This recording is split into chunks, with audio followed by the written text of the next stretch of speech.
அண்மை செய்தி. திண்டிவனம் அருகே விவசாய நிலத்தில் சட்டவிரோதமாக வைக்கப்பட்டிருந்த மின்வேலியில் சிக்கி விவசாயி உயிரிழந்திருக்கிறார். கூடுதல் விவரங்களை செய்தியாளர் கலீஃபுல்லா வழங்க கேட்கலாம். கலீஃபுல்லா, வணக்கம். எப்போது இந்த சம்பவம் நிகழ்ந்தது? முழு விவரம்.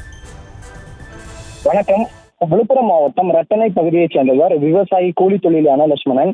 இவர் அணிலடி கிராமத்தைச் சேர்ந்த மில்டன் என்பவருக்கு சொந்தமான கீழ் வயலாமூர் கிராமத்தில் உள்ள 1.5 ஏக்கர் விவசாய நிலத்தில் கடந்த 3 வருடங்களாக குத்தகை எடுத்து பயிர் செய்து வருகிறார்.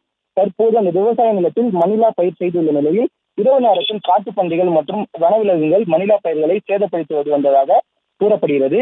இதனால் இரவு நேரங்களில் சட்டவிரோதமாக விண்வெளியில் அமைத்து வந்துள்ளதாக காட்டுப்பன்றிகள் மணிலா பயிர்களை சேதப்படுத்துவது தடுத்து வருவதாக சொல்லப்படுகிறது. இந்த நிலையில் லட்சுமணன் வழக்கம் போல் மின்வெளியில் அமைத்து அதில் மின்சாரம் பாய்ச்சுள்ளார்.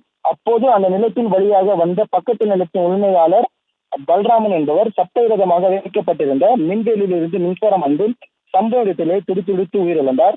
இது குறித்து தகவல் அறிந்த பெரியதச்சூர் போலீசார் பலராமன் சடலத்தை கைப்பற்றி உடற்கூறு ஆய்வுக்காக முண்டியம்பாக்கம் அரசு மருத்துவக் கல்லூரி மருத்துவமனைக்கு அனுப்பி வைத்தனர். இந்த சம்பவம் தொடர்பாக வழக்கு பதிவு செய்து விசாரணை மேற்கொண்டு வருகின்றனர்.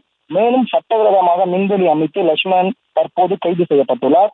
மேலும் மின்வெளியில் சிக்கி விவசாய உயிரிழந்த சம்பவம் பெரும் சோகத்தை ஏற்படுத்தியுள்ளது. விவரங்களுக்கு நன்றி கலீஃபுல்லா.